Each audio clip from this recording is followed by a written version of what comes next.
బీహార్లో ఎన్నికల అధికారులు కీలక సమావేశం నిర్వహించారు. నవంబర్ 22 లోపు ఎన్నికల ప్రక్రియ పూర్తి చేస్తామని తెలిపారు. ఎన్నికలకు అన్ని ఏర్పాట్లు పూర్తి చేస్తామని ఈసీ తెలిపింది.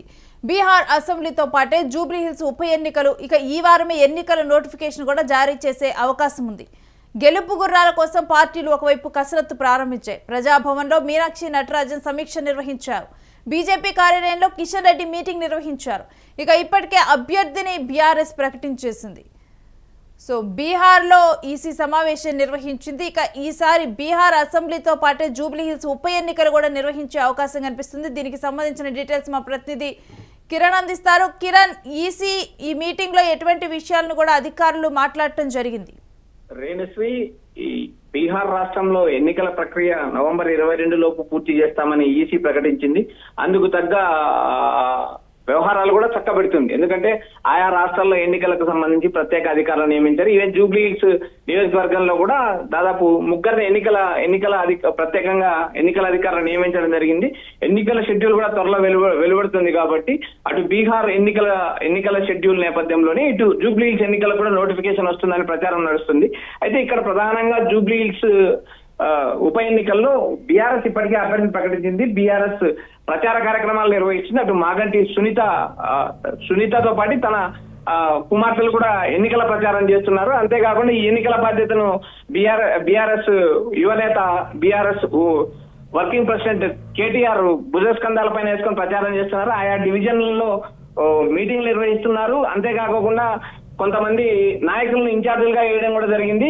ఆయా డివిజన్ లో పర్యటిస్తూ మాగంటి సునీత ఎన్నికల్లో నన్ను గెలిపించండి అంటూ ఓటర్లు పోరాటం కూడా జరుగుతుంది.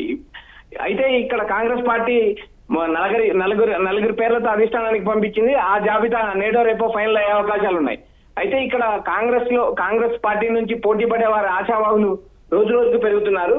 ఇప్పటికే నవీన్ కుమార్ యాదవ్, బొంతు రామ్మోహన్ ప్రధానంగా దేశంలో ఉండగా ఇప్పుడు అంజన్ కుమార్ యాదవ్ పేరు కూడా తెరపైకి వచ్చింది. అంతేకాకుండా ఎమ్మెల్సీ అభ్యర్థిగా ప్రకటించిన అజారుద్దీన్ కూడా మళ్ళీ తనకు అధిష్టానం సీటు కేటాయించాలని కోరుతున్నారని ప్రచారం నడుస్తుంది. అయితే ఇప్పటికి షార్ట్ లిస్ట్ ముగ్గురు పేర్లు పంపించిన తర్వాత అధిష్టానం మరో పేరు కూడా ఇప్పుడు ఢిల్లీకి పంపించిందంటూ అటు కాంగ్రెస్ లో ప్రచారం జరుగుతుంది. ఈ వ్యవహారంపై రేపు బీసీ రిజర్వేషన్ బిల్లు పైన సుప్రీంకోర్టులో వాదనలు ఉండగా నేడు ఏదైతే డిప్యూటీ సీఎం మల్లుపట్టి విక్రమార్క ఢిల్లీ బాట పట్టారు. అంతేకాకుండా జూబ్లీహిల్స్ అభ్యర్థి కూడా నేడో రేపు ఫైనల్ అయ్యే అవకాశం ఉంది. రేణు, రైట్. ఇక ప్రజాభవన్ లో మీనాక్షి నటరాజన్ సమీక్షలో ఏం మాట్లాడటం జరిగింది? ఇక్కడ ప్రధానంగా కాంగ్రెస్ పార్టీలో ఆశావాహులు విపరీతంగా పెరిగిపోయారు. అంతేకాకుండా ఈ సీటు దాదాపు నవీన్ కుమార్ యాదవ్ కు ఖరారవుతుందని ప్రచారం సాగుతున్న నేపథ్యంలో అటు మాజీ మేయర్ బొంతు రామ్మోహన్ పేరు కూడా తెరపైకి వచ్చింది. అంతేకాకుండా నేడు బీసీ కోటాలో తన కుమారుడు ఎంపీ అయినంత మాత్రాన్ని నేను ఎన్నికల్లో పోటీ చేయకూడదా అంటూ అంజన్ కుమార్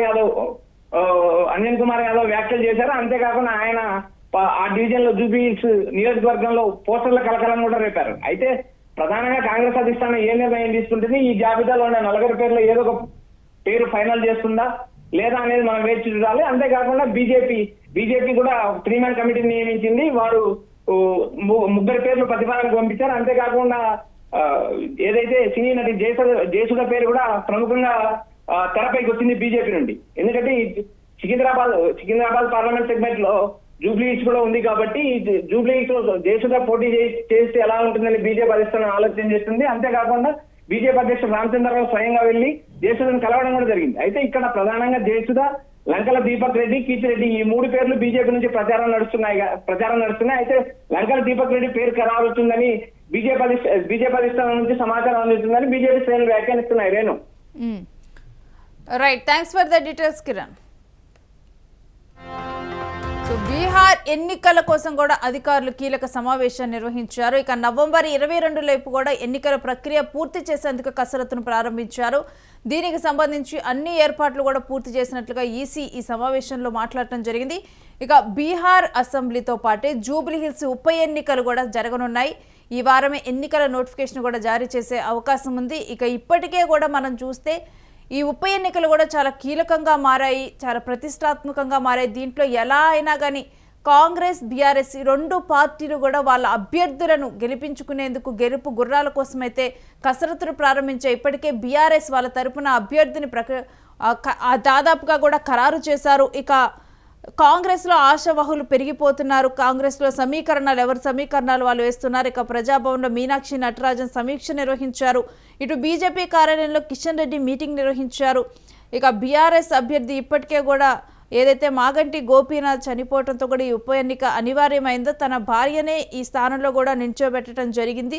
దానికి సంబంధించి ఇప్పటికే కూడా కేటీఆర్ మాట్లాడుతూ కూడా తనకి ఓట్ అంటే తనని ఆశీర్వదించాలి అన్నట్లుగా కూడా మాట్లాడటం కూడా మనం గతంలో చూసాము. సో ఇక కాంగ్రెస్ నుంచి బీజేపీ నుంచి అభ్యర్థి ఖరారు అవటమే ఇంకా ఆలస్యం. ఆల్రెడీ కూడా ఉప ఎన్నిక హడావిడైతే ఇంకా స్టార్ట్ అయిపోయినట్లే.